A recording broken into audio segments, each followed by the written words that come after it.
Hello, everybody, and welcome to today's episode of the Ventthis podcast. I am your host, Paul Roseberry, joined by our lovely other host, Christine McGarrian, a woman of many names. You guys, today's episode is titled, We Are Fed Up. Yeah. To go in line with it, I'm kind of calling an audible. I'm throwing in a little last minute because I just realized this today.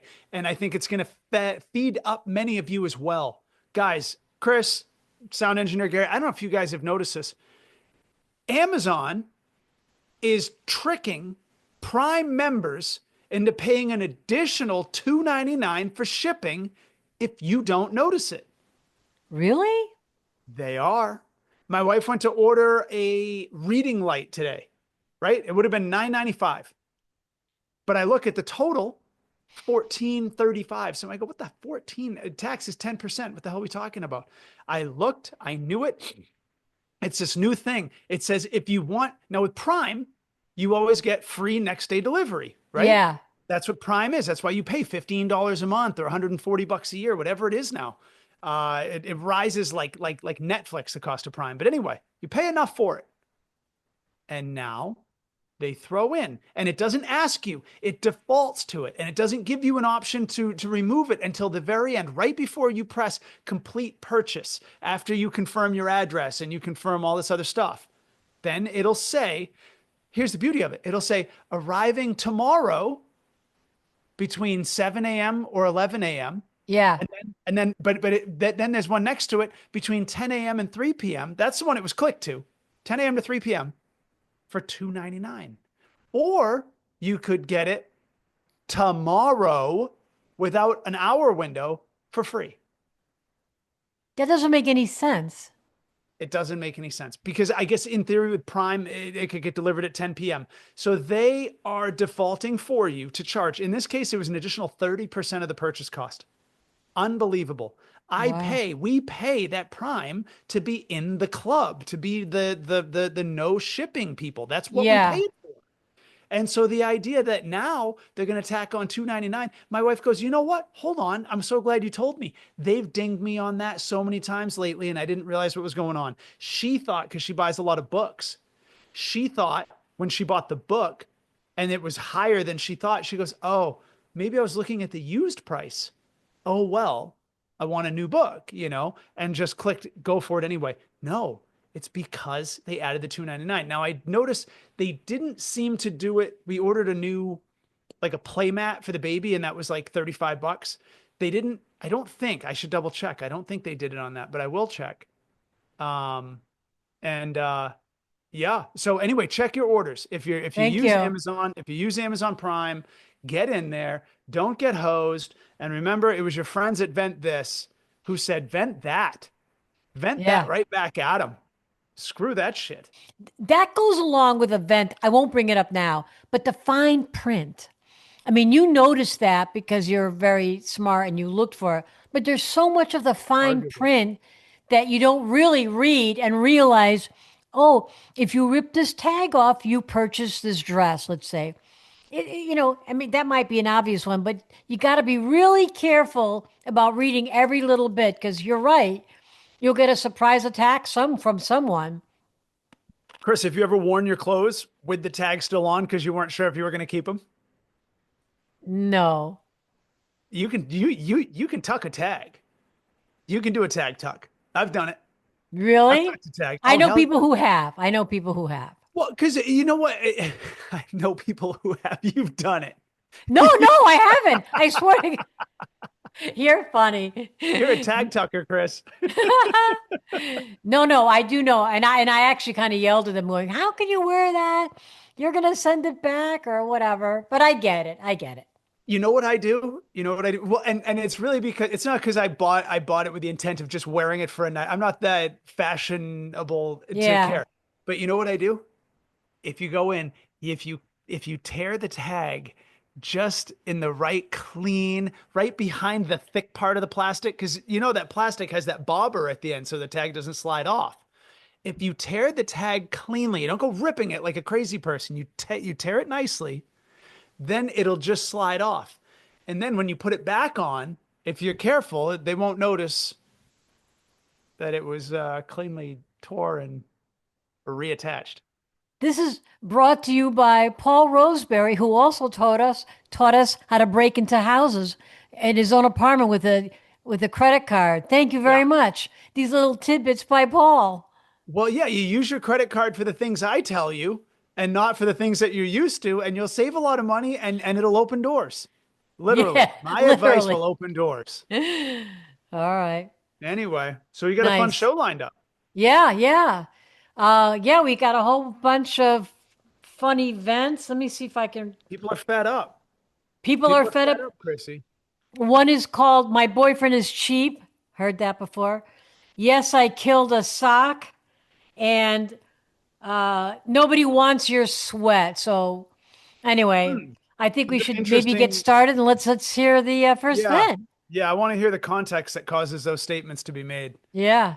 That's the question. Let's fill us in. Go, Loretta. My parents took me and my serious boyfriend out to a really nice restaurant. It was so fun. Great conversations, lots of laughs. My parents wanted to get to know him better, so that was cool. The bill came, and my boyfriend didn't even attempt to pay.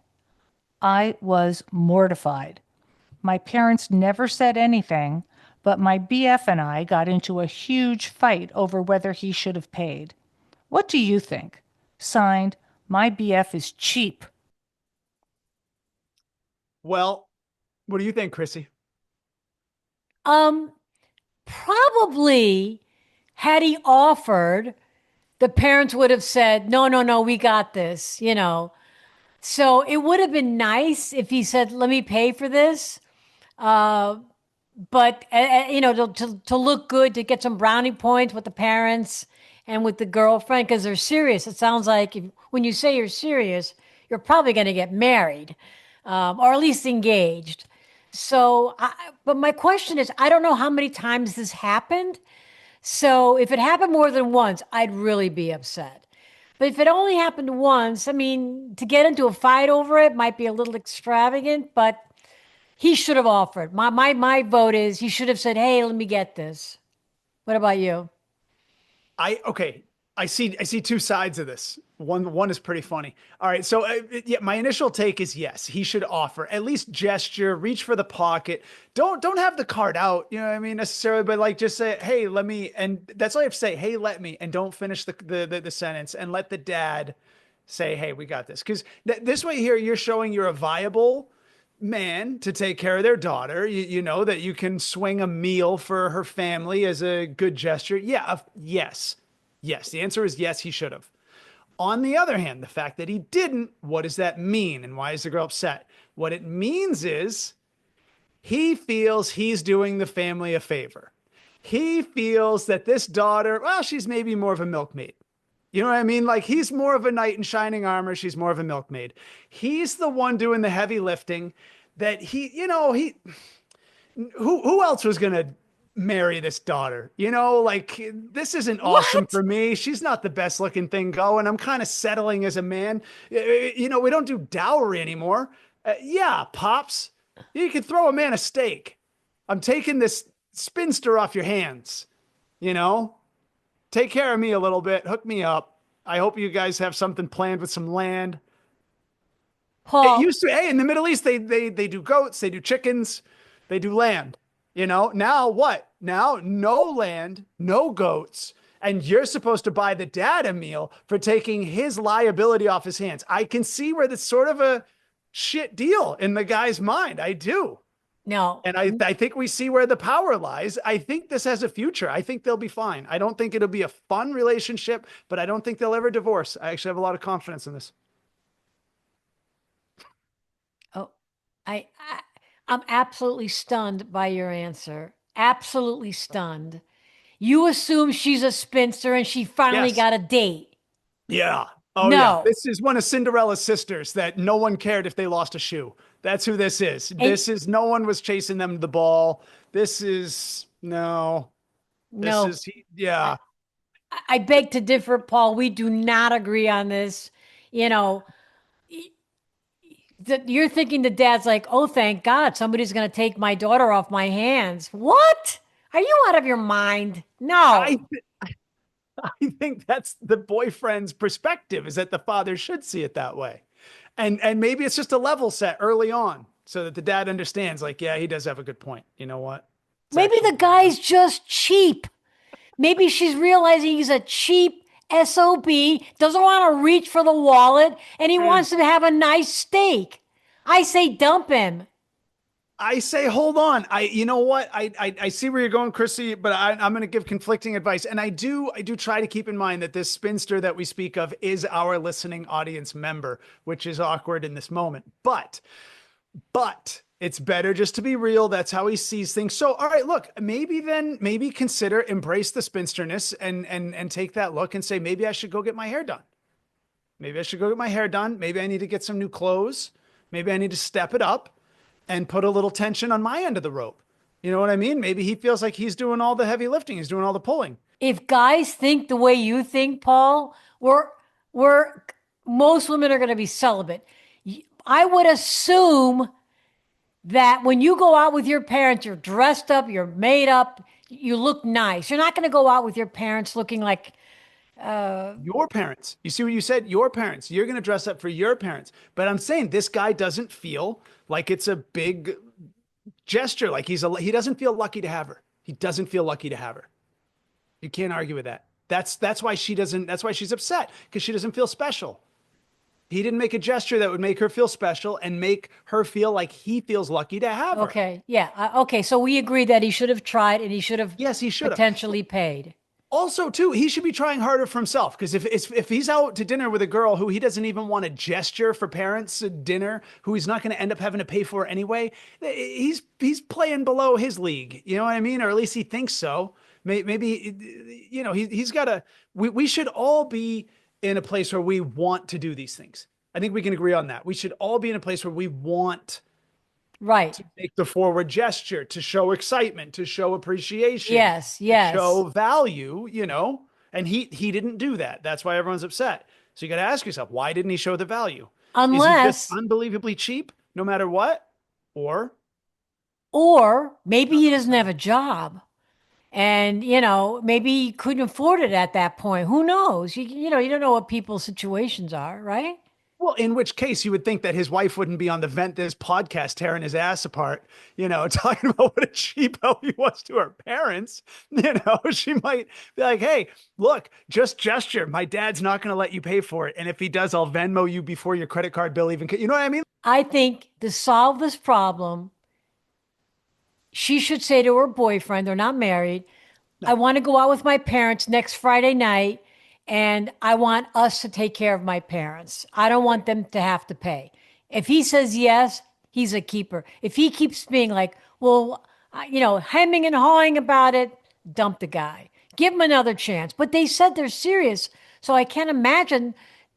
Was this the first time they went out with her parents? I Wait, don't know. hold I on. don't know. We won't Try spend it the whole again. Try it episode on it. again. But like What? there is one other avenue that we may not have considered. There is Oh, one other God. avenue we may not have considered. Now These what? people, they're a young couple, and the parents, they're older, obviously. They're maybe more established financially. What if the couple tends to eat at like a mid-range restaurant? That's what they're comfortable with. And that's what he would have taken them to. But the father's like, oh, we're going to Delmonico Steakhouse. And he orders some $500, you know what I mean? Orders a bottle of wine for $150. Everyone's getting $80 steaks plus sides for the table. What this is a $500-$600 dinner? You know what I mean? Then the kid's like, geez, God, that's my car payment. I'm just trying to get caught up. We don't know how old these people are. They could be 25 years old. I That don't think that's right of the parents to do something like that. I honestly don't. But unless the parents knew going into it, hey, like, don't like we're treating, we're going to go to our favorite place, but they should say it up front. And in which case, oh, or the expensive meal is a test, Gary's saying. It could be. could And be it could be the father's trying to see. how Goes cheap back he to the rope. is. He wants to know. Well, he wants to know if the guy's into his. He wants to know, he wants to know the market value of his daughter. He wants to know if his The daughter's fair market value. worth a steak and a half or not. That's what he's trying to figure out. He doesn't know. Every guy wants to think their daughter is a dime, and the belle of the ball, but sometimes you got to take her quarter to dinner and find out where the barometer really sets, you know? I'm exhausted. Yeah. I I had a think lot of when, fun with that. It was devil's advocate. It's twisted, but it's not, there's no fault in my math. The truth is there. It's just not. we shall see. Miss Venter, let us know how this, if you go out again with your parents, what's going on. Yeah, keep us in the loop. And we would love to know details. That should be a part of our show. We would love to know details. Was it an expensive dinner? I have faith in our listeners that she would have mentioned, oh, it was Del Monaco Steakhouse, it was Del Frisco, whatever, the Yeah. $900 dinner. It was kind of ridiculous. My Yeah. dad's a multimillionaire. Of course he was going to pay for it. And he offered it. Then we wouldn't have this. We're talking, they went to, I don't know, the Right. Cheesecake Factory. Someone got the chicken pot pie and her boyfriend wouldn't swing for it. Let us know. We want to know the details. Yeah. How expensive was dinner? Under 200, he's setting a message to your dad. Well, Loretta, I don't know if you can speak to us. I know you can't. Just play the next letter. Vent, Loretta, please. Can somebody tell me why it's so freaking frustrating to lose a sock? Just did 3 loads of laundry and spent the other 2 hours looking for my stupid sock that I can't find. I heard the podcast on Machinicide. Well, this is Sockicide. Signed, No Sock Mercy. I got to tell you Sockicide. something. Huh? So, what do you got? What do you got? That struck you, Chrissy. I can It see. did. Because I'm not obsessive compulsive about things, but That's what an OCD would say, just to be clear, but sure. yeah, okay. If I lose a sock, I drive myself insane because where could it go? It's the dryer, a foot next washer to the dryer. Yeah. Yeah. It can't disappear.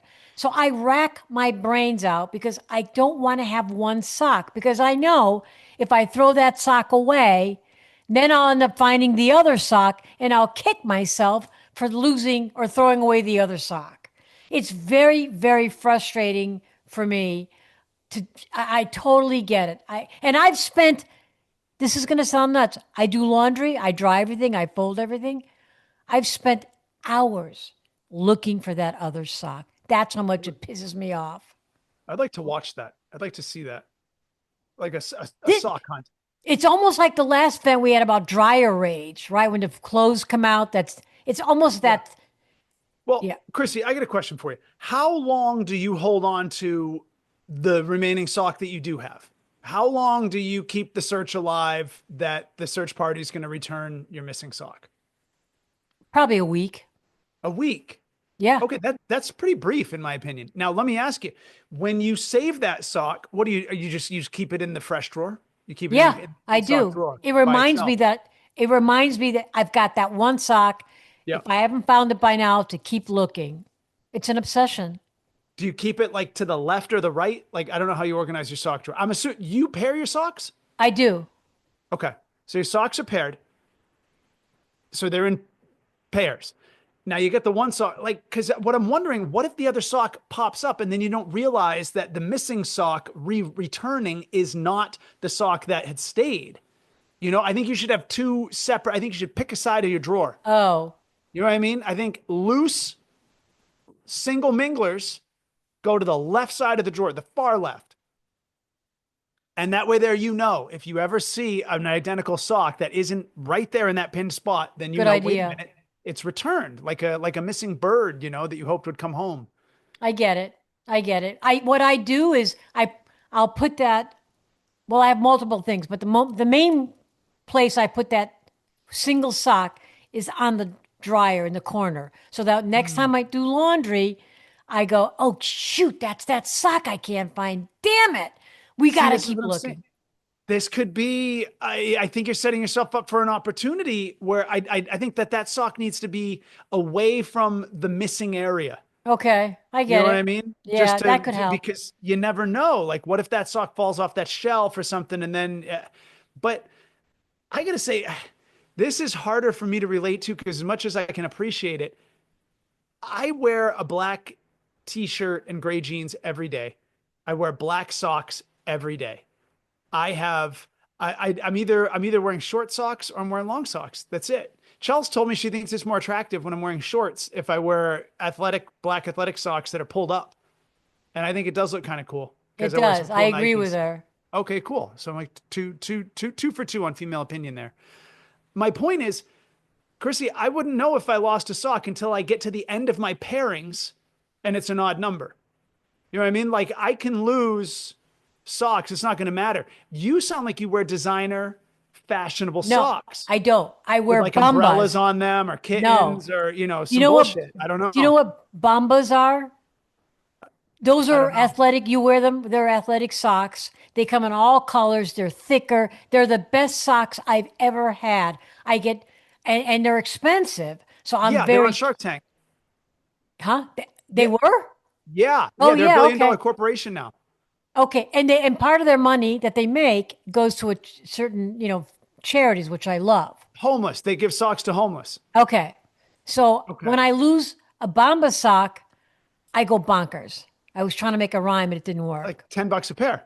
Uh, Listen, here's okay, specific to the Bombas, because I'm not that guy. I'm not a big charity guy. I'm not against people getting the right kind of help when they need it. But I think a lot of these buy one, give one charity shit, it's for corporation. Not nothing against your purchase.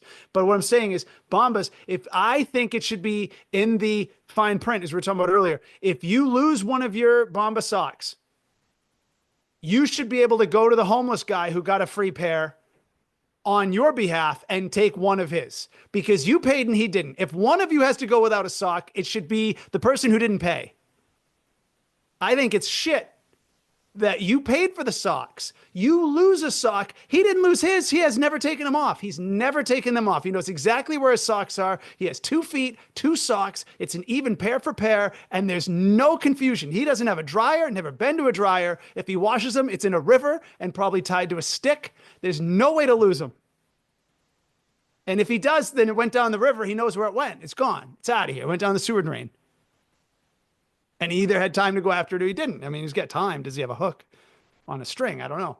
But my point is, I think we have a solution and I think it's reasonable. And I think Bombas should take this into their initiative. How does your brain work? I just told you. It's That's plain as day. It's math. to to go to a homeless place. Well, the guy, not even a place. No, you don't need some third party intermediary. You should be able to have that guy's, like an Apple tag on his cart. And then you know where he is. And then you can go over. I Then if you want to give him another pair of socks, hey, guess what? Happy day. But just remember, these are loaners. I You I, never ask for them back, but I it's technically a loan. this is an episode of I have nothing to comment because I cannot believe how Paul Roseberry's brain works. What? But Listen, wait okay, until it happens twice. it's okay. Wait, wait until it happens twice. So then you have two orphaned socks, right?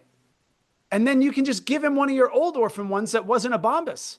You can go, hey man, I'm not going to be a jerk. I'm not going to leave you barefoot, homeless and one bare foot. I'll give you some other orphan sock that sucks, but it's clean. It's mine. I've only worn it, one day in a row. Okay. I'll- It's never Loretta, helped hold down a tent from the inside on a city street or anything. I'm having my second cup of espresso today. Chelsea switched us to espresso. maybe that's the It's problem. diabolical That today. that could be the That's what it's about. problem. I'm just saying, because we won't go into it, but whenever you see I think we talk about with Tom's, Bombas, same thing. Whatever socks, they're charging like $10 a pair. It probably costs them 85 cents a pair to make. And I assure you, the pair they give to the homeless guy isn't the same ones that you bought. I It's wouldn't some know. junk, mass quantity pair of socks just to make you feel good when you're overspending. It's a drug. It's a drug. It's like MSG makes you feel like it's not weird to eat more food when you get Chinese food. You know what I mean? It's the roofie of marketing. It's to make you feel, to drop your inhibitions, because what they're saying is, look, we think you don't donate enough, and we feel like you feel guilty for having a better life than homeless people, and we're going to remind you of that while we overcharge you. And we're going to provide you a product and a service. The product is the socks. The service is we help the homeless on your behalf because we don't think you do it. If you walked in there and you're already a guy who helps the homeless all the time, you're like, you know what? I'll just take the socks. I do it on my own. I don't need you to be a service provider. I'll take the socks for market value, $3.99. But that's not the case. They tap into our insecurities, Chrissy. Oh my God. Bob is the devil. If you guys listen to this, please go to our YouTube channel so you could see how absolutely I'm shocked at listening to Paul. Please, to look at my reaction. Her hands have It's been on her head for just, 30 seconds. oh my gosh. Seriously, we need to move on to the third vent because I'm dumbfounded. Dumbfounded. Yeah, Well, Loretta. we need to become sock founded is what we need to do. We need to become sock founded because that's the issue. Well, Okay. obviously the homeless guy's stealing it too. Let's be real. Where else did it go? Where else did it possibly? You know, this didn't go anywhere else. The homeless guy knows where the good socks are. He already got hooked up with a pair he likes. Now he's addicted. He snuck in. He stole one pair. He tried to steal a pair. You came home. He fled out the dryer vent hole on the side of your house. They can get out like raccoons. They get this little, they can squeeze in like an octopus. Or it's, I bet it's homeless people stealing the one socks. And they probably steal whole pairs that you never notice. You just catch them and you surprise them. A sock thief. I would imagine. Look for one set of footprints on the ground and see what happens. Oh my God. Okay. Just saying. Just saying. Okay. Yeah, you sure have. Okay, Loretta, please move us on. I go to the gym 5 times a week, so I pretty much know everyone. This one guy uses all the major equipment but never wipes them down. Oh, There is a huge sign that says wipe after use, but this guy ignores it. Who the hell wants to use sweaty workout equipment? I've told the manager, but the guy still doesn't wipe. Any solutions, fellow venters? I like that she said any solutions with the science pun being that sweat in itself is a solution. And that's the issue. Yeah. Water, urea. I got it. salt. Yeah. Yeah. What do you Well- think? Are you with Well, her? first of all, I used to go to a gym. I don't anymore.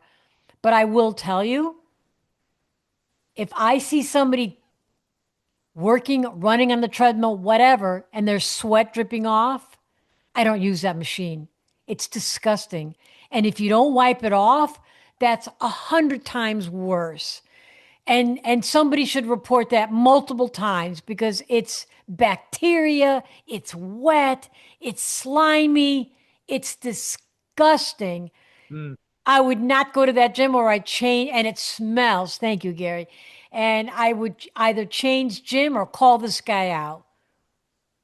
I think going with my double espresso today, I think this is a fine indication as to why socialism doesn't generally work. It's the problem with socialism. See, gyms, if you think about it, this hit me one time. A gym is a subsidized opportunity that exists only because other people support it. Okay. So say a gym has 5,000 members, right? Only about 1,000 actually go. So say you spend $40 a month to go to the gym. Now you, for $40 a month, have access to tens of thousands of dollars worth of equipment, which you could never buy on your own. You could never finance it for $40 a month. And if you really broke it down, the gym couldn't even afford to give you access to this equipment for $40 a month. They need 3 to 4 times the number of people who actually go to pay and not go. Gyms survive on the idea that people don't go. So the whole thing is based on a socialist structure that everybody throws in, only a few people actually benefit, and that's how it continues. Now, given that, this is why gyms, and I'm with this person, every gym, the management is weak. The management are garbage. They will never stick up for what that group needs. They won't because they're afraid of losing every single person. They're afraid of any bad press. If you go, this person said, they've gone to the manager and said, there's this sweaty guy. He's slobbering all over the machines and he doesn't follow the signs. He doesn't wipe them down. Will you go talk to him? And they go, well, we'll keep an eye out. And then they never do shit. They never do shit. Same as if you go to a gym where some guy yells his songs out of his ears. They do that all the time. So, like always jackasses. Gyms are full of jackasses. I go to the gym 3-4 times a week, and I would love to just dumbbell a few of these guys out cold. Not even to hurt them, but just to teach them how society works. You know what I mean? But they won't. Gyms are afraid. They're afraid of bad press. They're afraid of people leaving. And they don't, a place where we all go to get stronger is run by a management that doesn't show strength. So I feel this person, I get it, and it'll never happen. That manager will never say a word to that person. Maybe also because maybe the guy's jacked. Maybe they're like physically afraid of him. I don't know. But I can agree that gym frustrations do not get met with management repercussion ever. Because you think that they don't want to lose customers. Well, yeah, why else? Or because the manager is paid so little, it's just not in his pay grade to go confront somebody who has come to a place to burn off physical excess energy. You know what I mean? Like a guy who's here just to lift weights. Maybe he's afraid of getting punched. So what's the point of having a manager if he's not there walking around, making sure everybody's comfortable and working out properly? New sales. That's all the manager does is bring in new clients, new accounts. That's it. That's all they do. Terrible. Make sure the lights are on and make sure that new people sign up. That's it. Yeah. This has been my complaint forever. I agree. Okay. Well, then there's no solution. Well, but I do think in this case, there's sort of a catch-22 though, or a double-edged sword, because how much sweat are we talking about? I don't know. How much do you sweat? So here's the thing. Chelsea thinks it's funny. I go to the gym. I lift weights. I don't do a lot of cardio. I don't really do any cardio. I lift weights. I don't sweat much. Almost not at all. I work out pretty hard. I'll get a good burn, but I really don't sweat. But I do see people who go and get like the little sanitary wipe and they'll wipe down a machine before they get on and they wipe the whole thing. They get a little nuts. And it's like, how clean do you think it is now? Really? You know, like, do you do that for doors before you walk into a store? Like, you got to get a little bit of germs on you. If it's visibly wet, that's disgusting. Yeah. I think that's what she meant, or he meant. And I think so. I would go where I could meet her on this. I thought she was going to say the re-rack.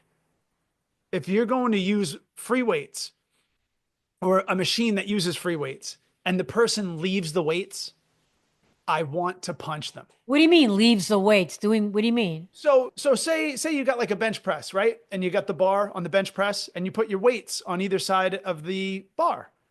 Well, when you finish doing your bench press, you should take the weights off the bar. The bar should be empty. The bar should have no weights on it when you're done. So the next person doesn't have to unload your weights and then put different weights if they lift a different amount. It's called re-racking your weights. Oh, okay. And I used to think when I first started doing stand-up, I had a little bit about how it's the most frustrating thing that like you go to a gym just to lift things up and put them down. That's it. You're not building anything. There's no visible construction going on. It's a net zero in the sense of construction. You just go there to pick things up and put them down. And when you're done, you're too lazy to pick them up and put them down one last time just to clear the weights. You know what I mean? It's total class. There's no class, there's no manners. But then it hit me. I'm this upset because I have to pick things up and put them down one extra time before I start. So, I mean, like it's a warm up for me. It's a cool down for him. I shouldn't even be mad, but it is. When it comes down to class, it comes down just to human decency. It's clean up after yourself. It's gym etiquette. Come on, wipe the machine down. That's etiquette number one. When you're using free weights, then put the weights back in the rack. I mean, that's common courtesy. Anyway, I don't go to a gym. I'd actually start going to a gym, but yeah. So I sympathize with this Ventthis. just to close on it, because Chelsea and I were having a similar conversation about society yesterday.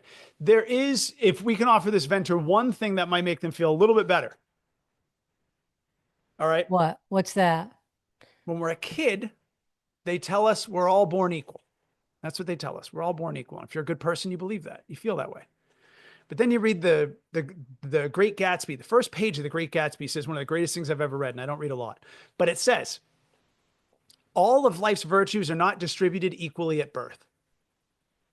And that's something to really think about, because I think when people like you or I or sound engineer Gary or this person who vented in, when we see this sort of rudeness, we're like, what a jerk of a person, because I assume you're as smart as I am. I assume that you've been raised as well as I have and care about decency the way I do. And so for that to be given and you still act this way, you're a real asshole. Right. Agreed. You're a real jerk. But I think a lot of these people are stupid. And I think that stupidity is real. It's at least half of society is less smart than the other half. You have to have a stupid half. You have to. That's how halves work. And so I think a lot of these people, it could make us feel better to go, oh, he's not consciously aware and just being a prick. He's dumb. He's an idiot. Maybe he's redlining on what his brain can handle as a human being just by tying his shoes in the morning and, getting to the warehouse and stacking the boxes. Maybe that's all he's got. So at least then it doesn't feel as intentional, and it can take some of the sentiment out of it. And you go, well, it's annoying to be surrounded by morons, but half the people you walk by on the street are morons. And I'm lucky I'm in the upper half. And it doesn't totally solve the problem, but it makes society a little bit more tolerable to wade through. Yeah. Okay. Yeah. Because we're at least knee deep. If you picture, at least I'd say a third of society would classify as a moron. Like 25, and I bet 25% of society. You can't get into the military if your IQ is below 75. I think they raised it to 80, 85.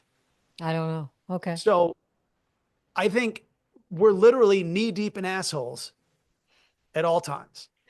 And I hope that being aware of that, they're just dumb. A lot of them are just dumb. Maybe that makes life more tolerable. Okay. Well, thank you, Paul. This was a very enlightening insight into Paul's psyche. So I'm going to move on to the comments. Okay, here we go. Comment number 1. This isn't a vent. Well, maybe it is. We love Ventthis, by the way. Okay, when you drop something and you bend down to pick it up and you miss grabbing it, then you have to bend down again to grab it. That to me is annoying. 100%. I hate when that happens. When you can't play the crane game with your own arm? Yeah. Is that what it is? Oh, I'm with this person. When you bend down to pick up a towel or something and you miss it, and oh man, and you gotta bend down again and pick it up. Second trip. Waste of time. Yeah. You gotta stop and have lunch halfway into it. Exactly. All right. Comment number 2. Paul and Chris are cute together. Oh, hey. Is Chris the mother of Paul's baby? Wow. That went better than where it started. You're like, is Chris the mother of Paul? You're like, Jesus, we're not that different in age. You're mother of Paul's baby. You're like, there we go. Well, that's a compliment, but there we go. No, I'm not.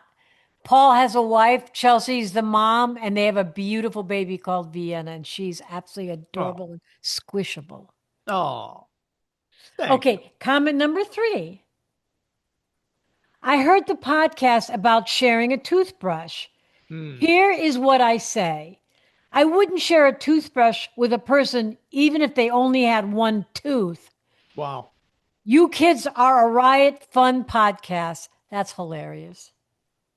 I like that. I mean, to be clear, if somebody only has one tooth, that's probably the last mouth you would want to share a toothbrush with. I mean, that's a pretty foul, poorly cared for mouth. 100%.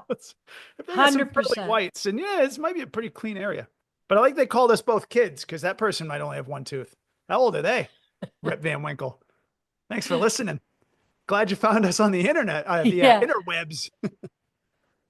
Well, I think that wraps it up, Paul. I think we're done. This was a good episode. It's been a doozy. Yeah, it's been a doozy. We get So, different. We get weird.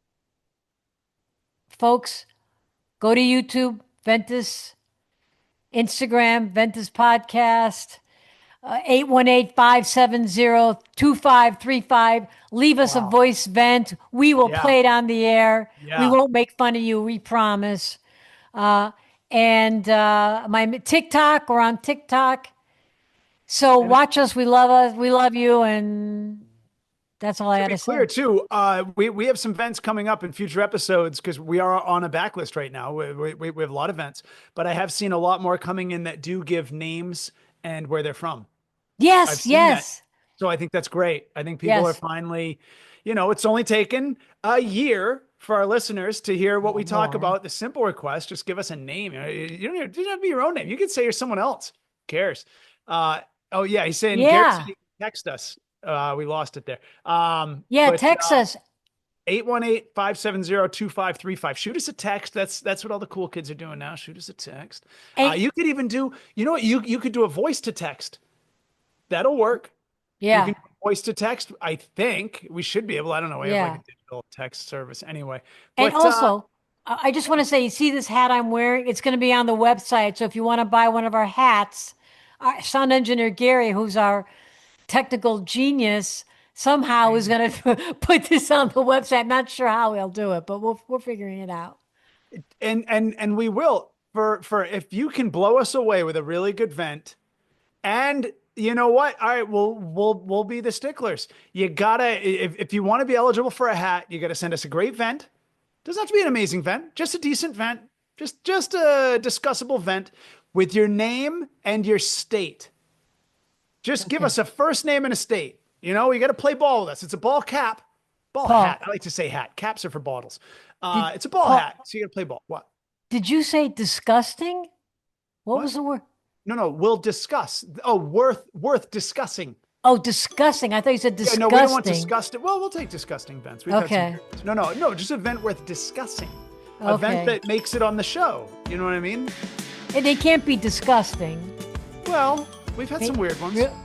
Yeah, you're right. You're right. Okay. Even talking about brushing a mouth with one tooth, that's kind of disgusting. Yeah, it is. Gross. Agreed.